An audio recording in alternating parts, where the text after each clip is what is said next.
Welcome back to my admirable student. I'm sure you have come to understand what copywriting is and why you need copywriting, and we are going to be diving into something more powerful. When I mean something more powerful, and that is what I call the psychology of persuasion.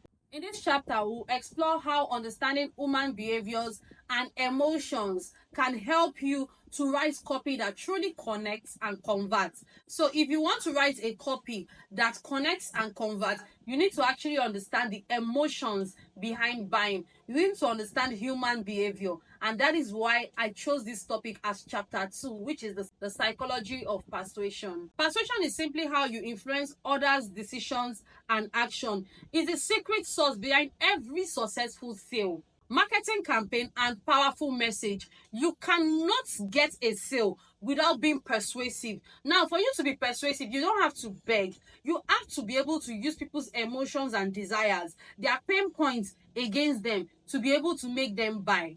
When you master persuasion, you can actually guide your audience from interest to action. It's a different thing to be aware and a different thing to have interest. When you have a funnel and your audience has already gotten to that awareness stage, they have shown interest in they have come to the second block of your funnel, which is the interest stage. Now you are going to be using persuasion to get them to actually take action, and that is what I'm going to be teaching you in this chapter. And I'm not just going to be teaching you that, I'm going to be teaching you how to do it ethically and effectively. So now the question on your mind is, how do I persuade somebody to actually make a sale? The answer lies in psychology. Yes, people make buying decisions based on emotion. It can be fear, it can be desire, it can be curiosity, it can be it can be urgency. It's not just logic. People actually buy based on emotion. If somebody like a particular item, the person can buy it. If somebody is curious about a particular item, someone can buy it. Like the fear of missing out. Oh, I'm going to miss out. My colleagues, my friends, everybody is buying this. I also want to buy something similar.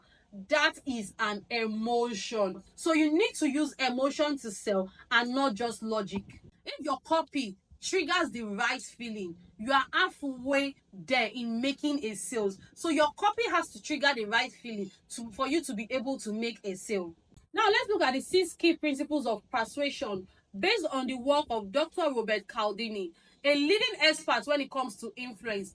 And I will be listing it out and probably giving you a very short explanation because I don't want this video to be too long. Number 1 is reciprocity. People give back when they receive something, and that is a fact.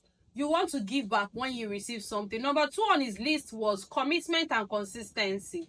Once people commit, they want to stay consistent on their choices. For instance, if I buy a particular skincare product and I start using it, I would want to stay consistent. I don't want to be jumping from pillar to post. And consistency and commitment is very important when it comes to persuasion. And number 3 on my list is social proof. Social proof, using testimonials and reviews, can actually help influence people. For instance, if I see somebody that used the product and the person is glowing, looking beautiful, and the person walks up to me and like, oh, I actually use this particular product. Look at me, I'm looking flawless, I'm looking beautiful. In my mind, I'm like, oh, I want to use this product because I want to look like this. So social proof and reviews can actually help to influence your buying decision. Now let's talk about authority. A lot of us want to buy based on authority, based on experts or people who are more knowledgeable in that field. But if the seller has this authority voice in their brand voice and they teach, they educate, not just try to sell, you might look at them as an expert in that niche and actually gain 1 or 2 when you want to buy. Oh, you know what you want to buy, but when you get to their DM, you still be asking that, please, what can I buy? This is exactly what I want to achieve. This is what I want to achieve. Most times, authority actually influence your buying decisions. Number 5 on my list will be liking.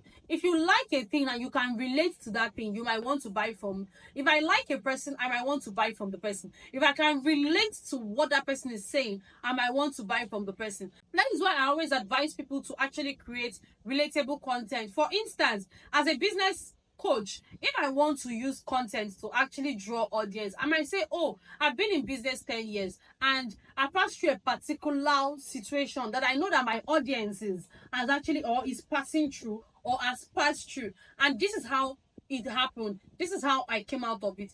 People who has watched my video, the first thing that comes to your mind is that, oh, actually, I have this kind of situation, I can relate, right? I posted a TikTok video sometime last week, and everybody was like, oh, I can relate to it, I can relate to it, I can relate to it. And that's not just because of anything, that's because I wanted to connect to the emotions of my audience. So connecting to their emotions, making them feel like, oh, you have been there, you know how it feels, you have been in that situation, will persuade them to want to buy from you because they feel like you understand them better than every other person.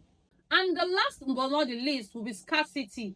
Creating scarcity offers has actually proven to be very effective when it comes to persuasion. For instance, there are some landing pages and sales copy that you see. Then you see this TikTok, like a timer that reads every second. So you're going to see like something like, oh, 50% discount if you are buying right now.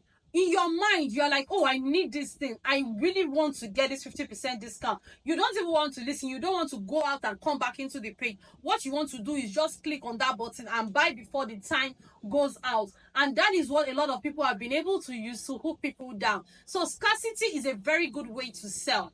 When you use these principles in your copy, like social proof and creating scarcity, you tap into natural human behavior, making your message more and more compelling. Now let's talk about buying triggers. There are 4 types of buying triggers that can drive and trigger your audience to make a buying decision. Number 1 on my list will be fear. The fear of missing out, the fear of failure, the fear of loss can actually make that person want to buy on spot. Number 2 is desire. Wanting success, wanting happiness, wanting to achieve something can actually make or create or even trigger your audience to want to buy. Number 4 on my list will be curiosity.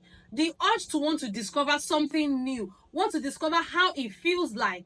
That can actually boost your audience buying decision and trigger them to buy from you. Number 5 on my list would be urgency. The feeling of needing to act quickly can actually push people to buy. These are buying emotions that you can use on your audience whenever you are crafting your copy. Don't just craft a copy without actually thinking about the emotions you want to trigger in your audience. You have to consider the emotions you are going to trigger. Do you want a stop scrolling video? Most of the time when a lot of you want to give ChatGPT prompts, let's say you want to write a caption, you want to give ChatGPT prompt, you just go write me a caption on my video, blah blah blah. No, that is not the right way to do it. Even if you are going to be using ChatGPT to write your prompt, use ChatGPT in a way that ChatGPT will craft a copy that stands out, that grabs attention, that actually use emotional triggers to grab the audience. When you combine these 6 principles from Dr. Robert Cialdini and your buying emotion triggers,